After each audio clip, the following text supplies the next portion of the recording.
Another fun option for your Candyland do-it-yourself theme are these little candies that I've made.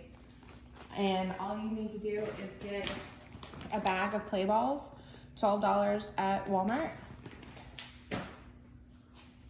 Get your cellophane.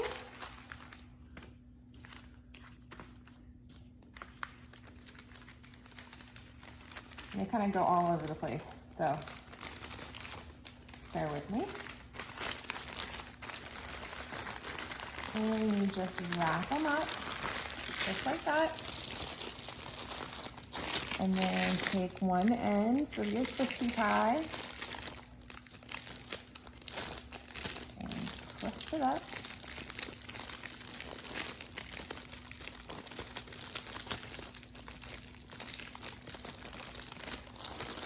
And then the other side.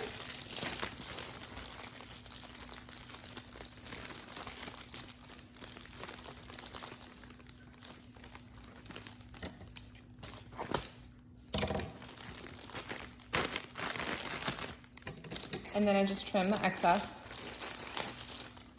and you have your little candies.